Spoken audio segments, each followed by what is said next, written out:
Je commence à être un peu fatiguée. Salut toi. Oui, parce que au cas où tu l'aurais pas remarqué, je prends un jour pour filmer et je filme toutes mes vidéos d'un coup. Du coup, à la fin, je suis un peu décalquée. D'ailleurs, mon chien est là. Et il est un peu fatigué aussi. Il est fatigué tout le temps, de toute façon. Voilà. De quoi je voulais parler aujourd'hui ? Aujourd'hui, je voulais parler des régimes restrictifs. Ah. D'une part, ça serait bien que je me présente. Pour ceux qui n'ont jamais vu mes vidéos, je suis Tevi Kohn, je suis life coach et je suis spécialisée dans l'accompagnement pour le changement de comportement alimentaire et la reprise du sport. Et mon outil principal, c'est l'hypnose. À chaque session, avec mes coachés, je leur fais une séance d'hypnose pour qu'ils puissent changer plus rapidement et ça donne des résultats qui sont très très bons. Ma croisade la plus fervente dans ce programme, c'est la croisade contre les régimes restrictifs. Donc le régime Dukan, le régime paléo, le régime cétogène, le régime, tout ce qui est régime, c'est mort. Toutes les marques genre Feed, les trucs, les machins, c'est mort. Pour moi, c'est mort. Pourquoi ? Parce que on sait que les régimes restrictifs, ça ne marche pas. Et c'est pire que tout même. J'ai entendu un bruit, j'hallucine. Pourquoi c'est pire que tous les régimes restrictifs ? On sait depuis des années que les régimes restrictifs, il y a 80% des gens qui les suivent qui échouent. Donc c'est qu'il y a un problème. Et quand ils échouent, non seulement ils reprennent du poids, tout le poids qu'ils ont pris, puis ils prennent des kilos en plus. Et ça s'appelle... Et du coup, quand ils ont repris tout ça, ils refont un régime parce qu'ils pensent que c'est le meilleur moyen de tout perdre. Donc ils reperdent du poids, ils arrêtent, ils reprennent tout, et ça s'appelle le régime yo-yo. Et du coup, plus ils font des régimes restrictifs, et plus ils grossissent, ce qui est l'exact contraire de ce qui devrait se passer pour eux. Dans ce que je suis en train de parler, je vous parle de personnes qui ont de réels problèmes avec leur poids. C'est-à-dire que oui, on peut faire un régime restrictif quand on a des objectifs physiques. Si je suis un athlète et que j'ai besoin de perdre du poids pour rentrer dans une catégorie, je vais faire un régime restrictif. Et ensuite tenir une diète et surveiller tout ce que je mange pour ne pas avoir à reprendre de poids. Et ça sera ma vie après ça. Parce que je suis une athlète et que c'est fait pour ça. Si je suis mannequin, c'est ça aussi qui va se passer. Si je suis coach sportif, que je veux prendre du poids, prendre de la masse, je vais faire un régime où je vais restreindre pas mes calories, mais ma consommation de certains acides gras saturés, certains sucres, ou ce genre de choses. Enfin, voilà. Il va y avoir plein de restrictions de ce côté-là. Je vous parle plutôt de vous, certainement, la personne lambda, qui ne fait pas de sport particulièrement, mais qui a quand même des problèmes de poids et des problèmes de comportement alimentaire, parce que la seule solution valable et accessible finalement qu'on donne aux gens, c'est de faire des régimes tous les ans pour qu'ils atteignent leur poids de forme pour aller à la plage. Et pour beaucoup, ça marche pas et c'est le début de certains problèmes. C'est le début de troubles du comportement alimentaire. Parce que quand on se restreint longtemps, il y a des études qui ont montré qu'à la fin de la restriction, le cerveau déconne complètement. Parce que à partir du moment où on dit à son cerveau « ne fais pas ça », le cerveau n'admettant pas la négation, le cerveau ça admet pas la négation. Faut pas lui dire ne mange pas ça, il faut lui dire mange autre chose, parce que sinon il admet pas la négation, donc il pense je mange ça au lieu de mange pas ça. Donc plus on lui dit ne mange pas ça, plus il entend mange ça, plus il crée une obsession, et l'obsession débouche sur une compulsion, et la compulsion c'est de manger. et c'est de manger genre tout ce qu'il y a. Et ça crée des crises d'hyperphagie horribles que beaucoup de gens ont déjà expérimenté auparavant. J'ai craqué, j'ai mangé tout ce qu'il y avait dans le placard, j'ai craqué, je suis allée chez Monoprix, j'avais 20 balles, j'ai tout acheté, j'ai tout mangé dans l'heure. J'ai craqué, c'était un soir de la semaine, je devais manger une part de pizza, j'ai tout mangé, j'ai mangé les 3 pizzas, enfin voilà. Les régimes restrictifs, ça mène à ça. Ça mène non seulement à ce qu'on appelle des craquages, mais finalement c'est pas des craquages, c'est le cerveau qui dit stop, arrêtez de me restreindre. Je ne me restreins plus et j'y vais, ça y est, c'est bon. La voie, tu me l'as tracée, tu m'interdis des trucs, pourquoi est-ce que tu me dis de manger sans rien me donner? Du coup, dès que je peux manger, je mange tout ce que je dois manger. Enfin bon, bref, c'est... Voilà. Non seulement ça donne lieu à ces compulsions, mais aussi ça donne lieu à un dérèglement du métabolisme qui est affreux. Parce que dans notre cerveau, on a ce qu'on appelle un set point, c'est-à-dire un taux, c'est un poids que le cerveau il a déterminé. Et si tu manges à ta faim et que tu arrêtes de manger quand tu n'as plus faim, ton cerveau régule ton poids naturellement à ce poids-là. Le poids n'augmente pas, il ne descend pas, il reste à ce poids-là. Quand tu fais un régime restrictif, le set point il change. Et généralement il va pas plus bas. Il augmente. Et c'est un gros problème. Parce que plus tu fais de régime restrictif, plus ton set point il augmente. Et plus tu grossis quoi. Et ça crée de gros problèmes. Ensuite, l'obésité devient ta maladie. Et c'est affreux. C'est affreux, affreux, affreux.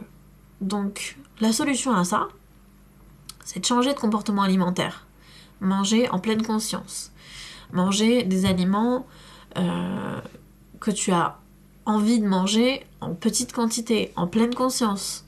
C'est manger quand t'as faim. Arrêter de manger quand t'as plus faim. C'est aussi reprendre le sport, mais pas comme une activité physique qui fait en sorte que tu vas maigrir, mais plus comme une activité qui fait que tu prends du temps pour toi et qui te fait plaisir. Je sais qu'il y a beaucoup de gens qui me voient comme une athlète qui fait de l'haltérophilie, parce que je fais de l'haltérophilie, j'ai fait du crossfit pendant 1 an et demi, et ensuite je me suis mise à l'haltérophilie. Je sais qu'il y a beaucoup de gens qui me voient comme quelqu'un qui a énormément de volonté d'avoir fait tout ça. Mais non, je fais ce sport parce que j'adore ça. Je fais ce sport parce que je l'aime, parce que j'ai envie de m'entraîner et parce que ça me fait du bien. Pas parce que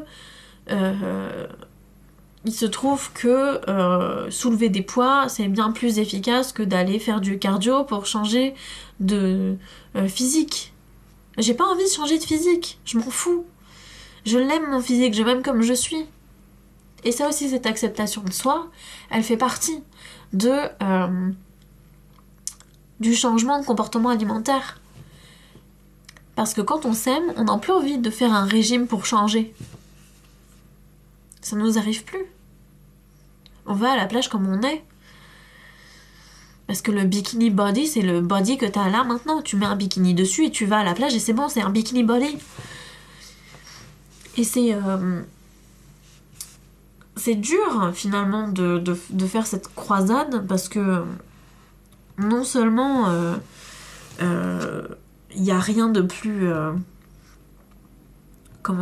il y a rien de plus fort que l'appel des régimes restrictifs, même quand on est conscient de tout ce qui se passe. Par exemple, moi je dois perdre du poids pour être dans la catégorie en dessous en haltérophilie.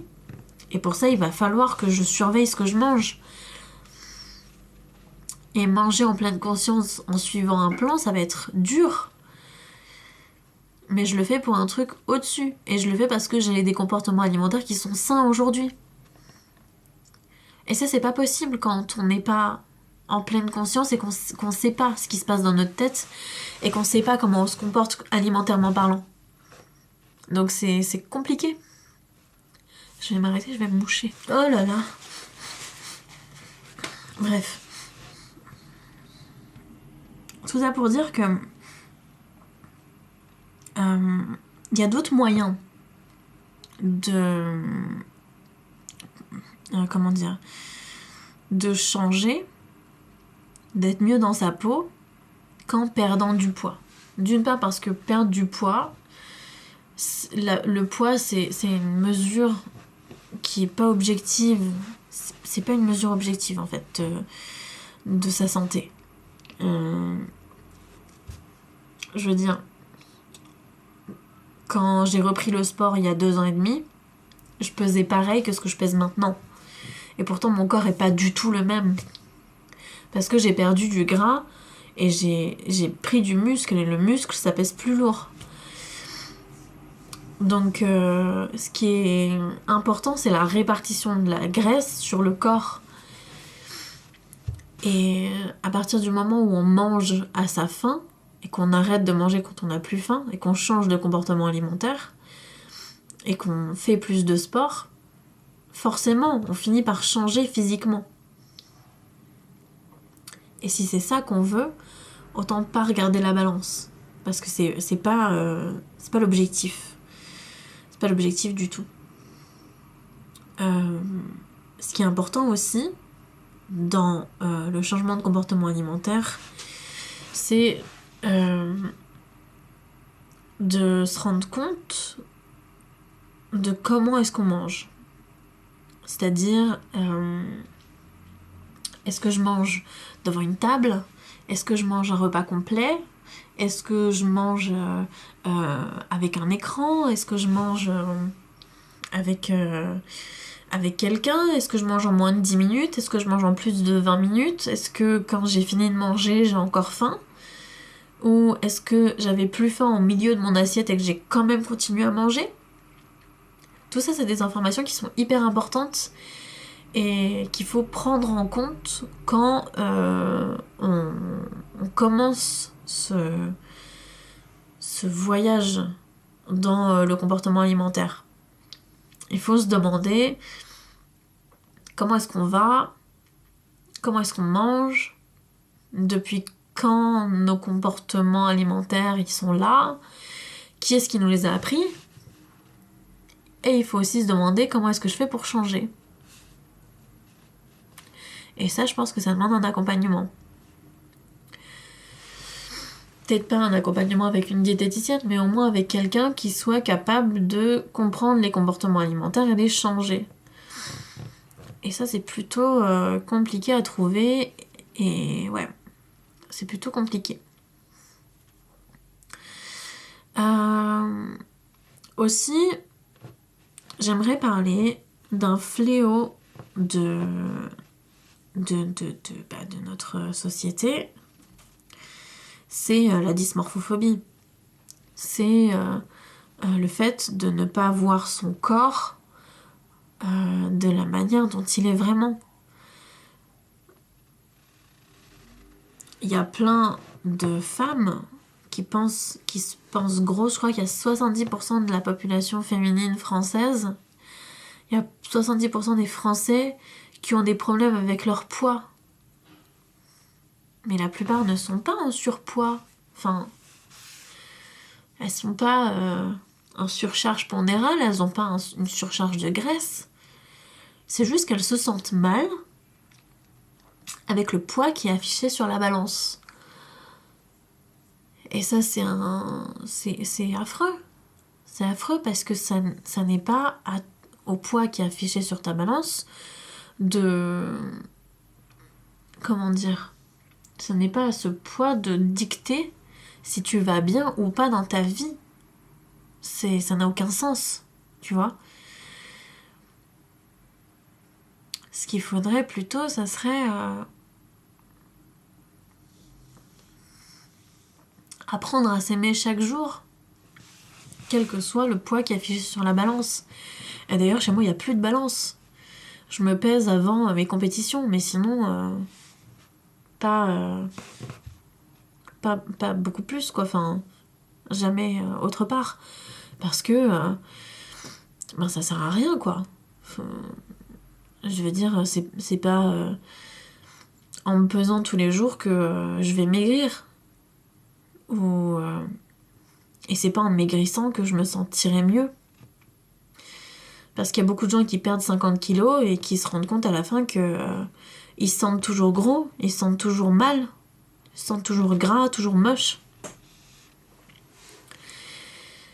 Et c'est dans cette configuration qu'il faut travailler.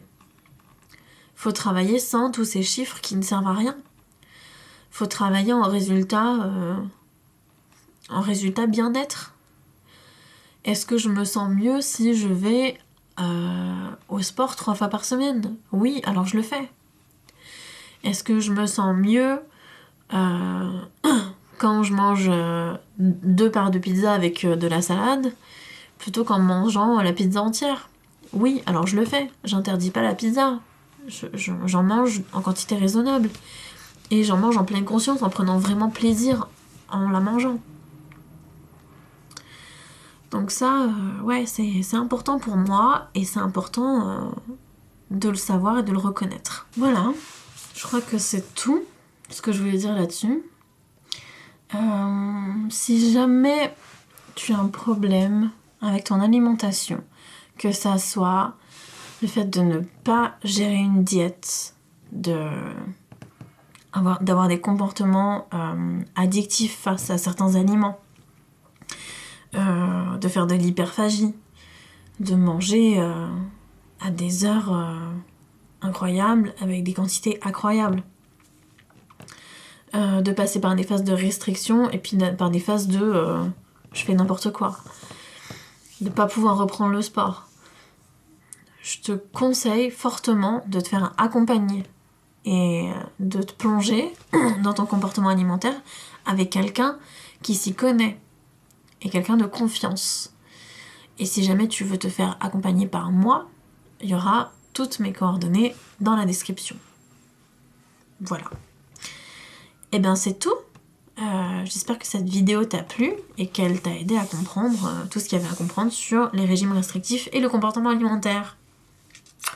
Voilà. Allez, bisous.